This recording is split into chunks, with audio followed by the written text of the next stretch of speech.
Perkenalkan, nama saya Irsan, NIM D1B1200077, kelas A, jurusan Agroteknologi, Fakultas Pertanian, Universitas Haluleo. Baik, di sini saya akan menjelaskan tes sumatif kuis 2, analisis jaringan tanaman, tanah, dan pupuk. Baik, langsung saja kita masuk pada soal yang pertama. Jelaskan faktor yang menentukan pendekatan untuk sampling tempat. Pendekatan untuk menentukan sampling tempat ditentukan oleh tujuan penelitian (studi). Misal, tujuan studi adalah untuk mengestimasi rata-rata populasi, rata-rata biomasa cacing tanah per M2 dalam suatu area studi untuk jumlah spesies mycorrhiza dalam 1 cm. Sangat relevan diterapkan sampling acak sederhana karena rata-rata sampel diestimasi tidak bisa terhadap rata-rata populasi, dan standar errornya dapat diestimasi tanpa membuat asumsi tentang varietas dalam populasi. Dilanjutkan dengan pengamatan tipe, penentuan lahan, titik sampel, sampai pada tahap sampling biota tanah. Selanjutnya, soal yang kedua, jelaskan pendekatan sampling yang paling sesuai untuk mengidentifikasi suatu jenis dari suatu kelompok biota tanah dalam area studi. Menentukan jumlah jenis dan kelimpahan biota tanah pada suatu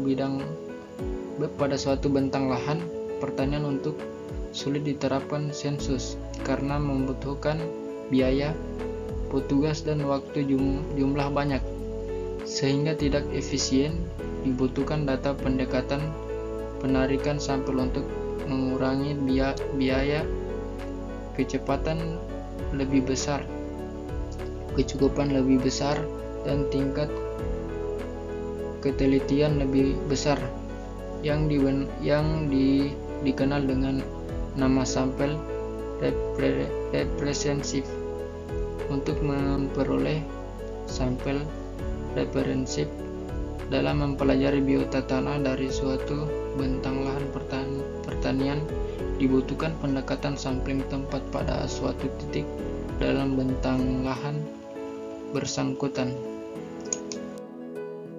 Selanjutnya, pada soal yang ketiga, jelaskan metode untuk estimasi kelimpahan total bakteri dan fungsi tanah.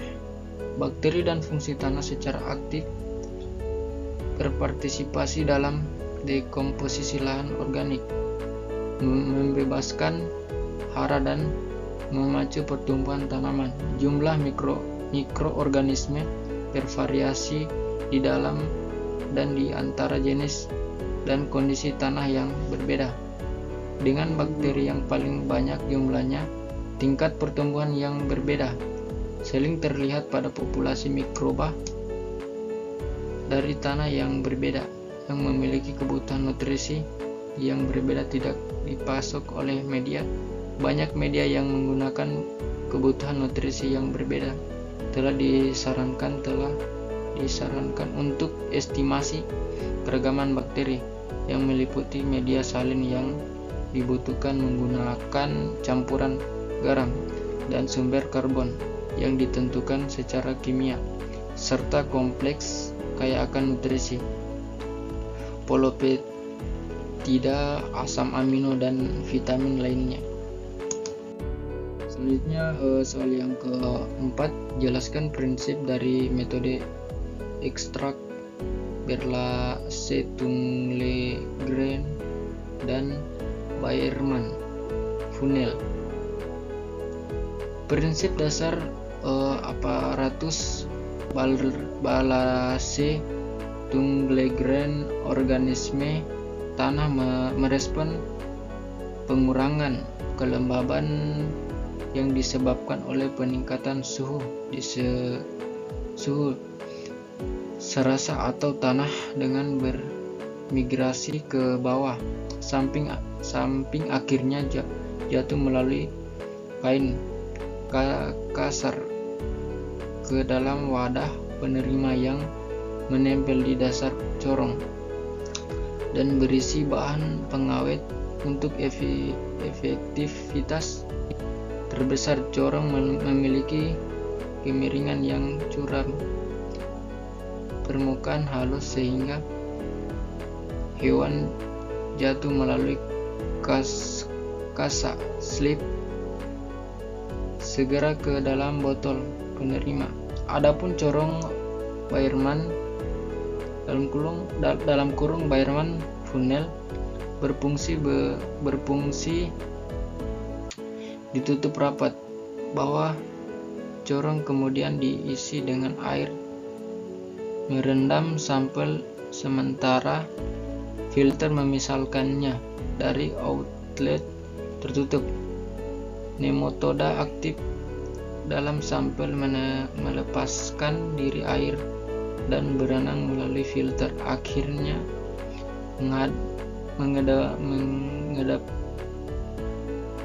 mengedapat di dasar corong.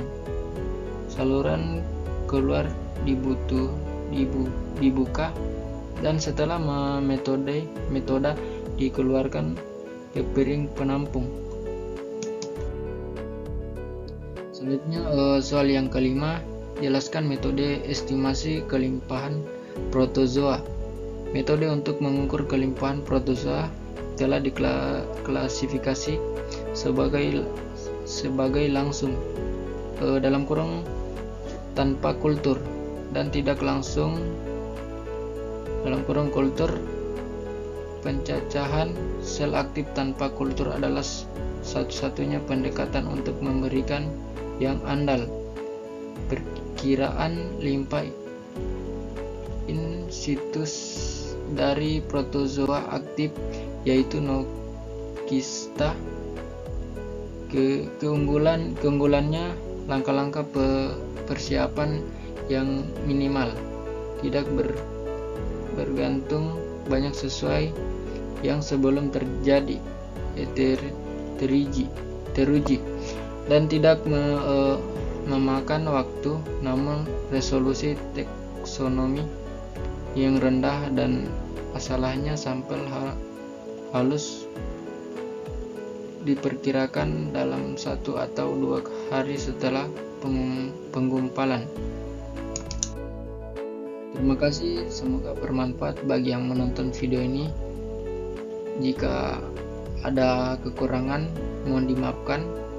Wabillahi taufiq wal hidayah. Wassalamualaikum warahmatullahi wabarakatuh.